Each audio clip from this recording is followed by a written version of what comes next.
जम्मू काश्मीरमधील पहलगाम येथे झालेल्या दहशतवादी हल्ल्यामुळे भारत-पाकिस्तान संबंध पुन्हा एकदा तणावाच्या टोकावरती पोहोचले आहेत. भारताने सिंधू जलवाटप करार स्थगित करणे, अटारी सीमेचे बंदीकरण यासारखे 5 कठोर निर्णय घेतल्यानंतर आता पाकिस्ताननेही 8 मोठे निर्णय जाहीर करत भारताला प्रत्युत्तर दिले आहे. या निर्णयामुळे दोन्ही देशांमधील संबंध नव्या वळणावरती जात आहेत. त्यापैकी एक महत्त्वाची धमकी म्हणजे सिमला करार स्थगित करण्याची पाकिस्तानने दिलेली सूचना. 1971च्या भारत-पाक युद्धानंतर 1972 मध्ये भारताच्या सिमला शहरात झालेल्या सिमला करार म्हणजेच एक ऐतिहासिक टप्पा होता. हा करार शांततेच्या दिशेने दोन्ही देशांनी टाकलेले एक महत्त्वाचे पाऊल होते.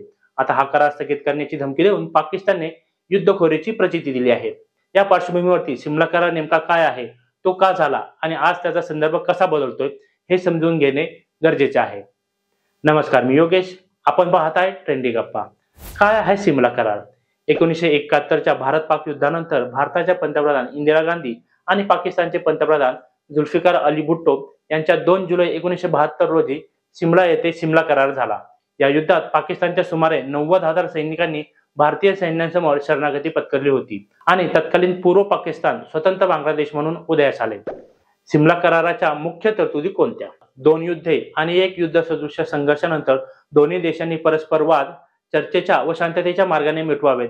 वादग्रस्त मुद्द्यांवरून संघर्ष टाळावा. चर्चा आणि वाटाघाटींचे पर्याय सदैव खुले ठेवावे असे कराराच्या प्रस्तावनेत नमूद आहे.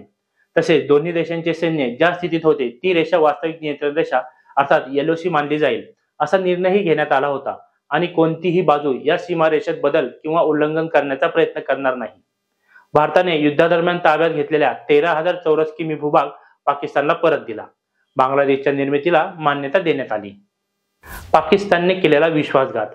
या करारानंतरही पाकिस्तानने आपली बांधिलकी पाळली नाही. 1999 मध्ये कारगिलमध्ये पाकिस्तानी सैन्याने घुसखोरी केली, ज्यामुळे भारताला पुन्हा युद्ध लढावे लागले. त्यामुळे सिमला करारानंतर शांतता हा उद्देश अपूर्णच राहिला. 1971च्या लढ्यात इंदिरा गांधी आणि तत्कालीन लष्कर प्रमुख जनरल सॅम मॅनेकशॉ यांच्या खंबीर नेतृत्वाखाली भारताने अवघ्या 13 दिवसांमध्ये पाकिस्तानला गुडघे टेकायला लावले होते. त्यामुळे अनेक पाकिस्तानी लष्करी व राजकीय नेते आजही या कराराकडे भारताने लादलेला करार म्हणूनच पाहतात. सिमला करार मोडल्यास काय होऊ शकते?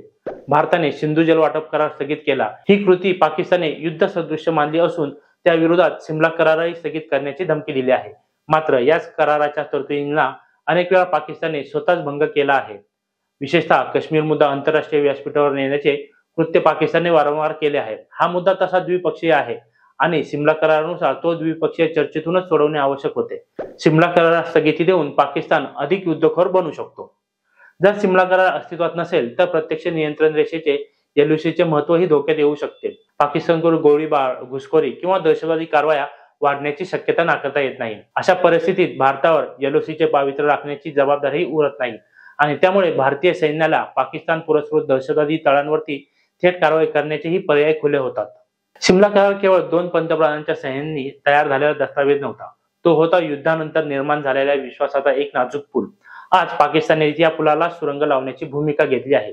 त्यामुळे भारत-पाक संबंध पुन्हा अशांततेच्या आणि संघर्षाच्या वळणावरती येऊ शकतात.